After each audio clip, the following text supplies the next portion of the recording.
faire ma visite pastorale. J'ai baptisé 165 personnes. Il me fallait faire une bonne sieste à ce moment-là. J'étais un peu fatigué. Voilà que quelqu'un m'a téléphoné d'Antananarivo, me félicitant que je suis nommé cardinal. Mais je n'ai pas cru, mais c'est pas sérieux ça.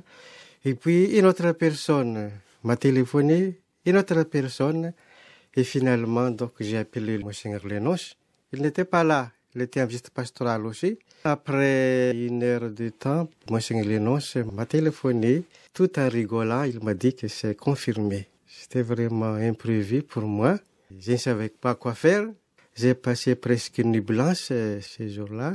Maintenant, avec plus de recul, et puis avec le soutien des gens, leur joie, c'est réconfortant. Donc voilà, je suis là. Éminence, qu'est-ce que ça représente pour vous, être cardinal, puisque vous n'êtes pas cardinal pour vous-même, c'est pour tout un pays de Madagascar, c'est pour l'honneur aussi de l'Afrique. Qu'est-ce que ça représente pour vous? C'est une reconnaissance de la part du Saint-Père de l'originalité de mon pays. Et puis aussi, cela permet d'avoir encore un lien plus fort avec le Saint-Père, avec le Saint-Siège.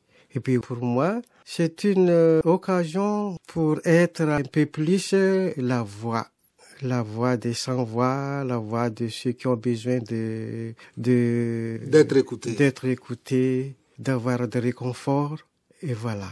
Éminence, vous venez de parler d'originalité de votre pays. Quelle est cette originalité? Lorsque je dis ça, je pense à ma situation actuelle. Notre pays, un pays riche, mais nous sommes parmi les pays les plus pauvres du monde. Les gens sont pauvres. Et puis, le fait d'être élu cardinal, malgré notre situation, on peut contribuer à l'édification de l'Église universelle. Vous pouvez apporter quelque chose à l'Église universelle. Voilà, oui. Alors, vous parlez aussi d'être de voix, de sa voix. Vous entrez dans la même ligne que le pape François qui parle un peu plus des pauvres, des gens qu'on néglige, les laissés pour compte. Oui, ce qui m'étonne après ma nomination, des gens de différentes confessions religieuses, de différents partis politiques, après leurs félicitations, ils pensent à l'avenir de notre pays. Ça signifie que vous serez un peu une sorte de rassembleur. Puis de donner des mots de réconfort pour que les gens ne se découragent pas, pour avoir encore plus d'espoir dans l'avenir.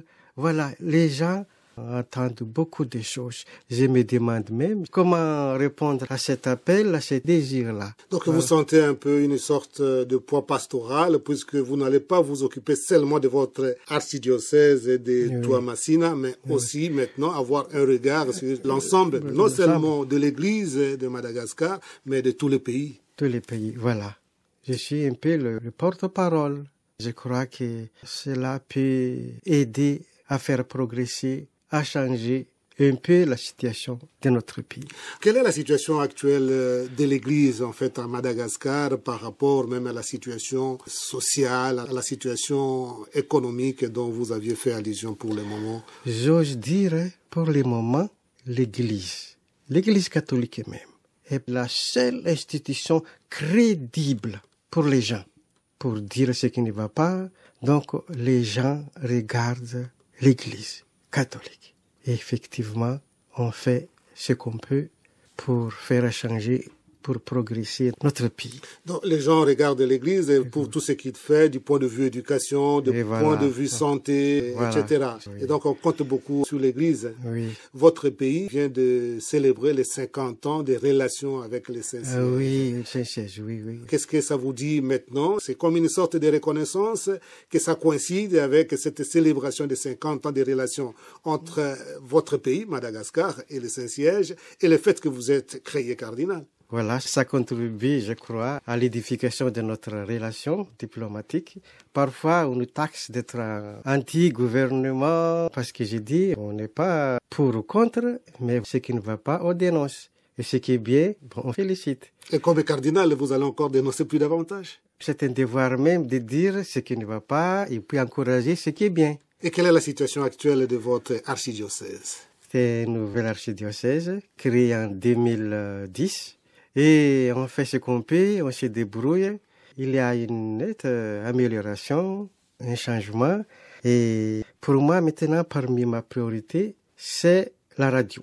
Parce qu'il n'y a pas d'accès, même en voiture, même en 4x4, il faut marcher à pied pendant 2 ou 3 jours pour atteindre le coin le plus reculé. Donc, avec la radio, on peut visiter chaque famille, même le plus reculé. Une radio qui vous aidera pour accomplir votre mission. Accomplir ma mission. Et quels sont d'autres défis que vous rencontrez dans votre diocèse? Les défis aussi, non seulement pour mon diocèse, mais dans l'ensemble du pays. C'est l'éducation. Il faut vraiment former les gens, aussi bien les laïcs que les prêtres.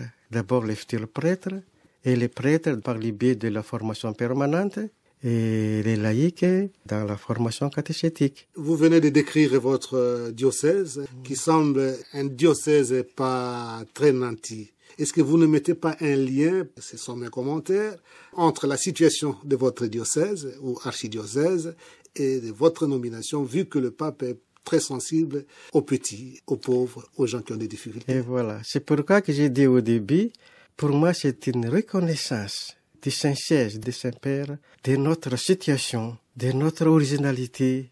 On se sent vraiment honoré par cette nomination.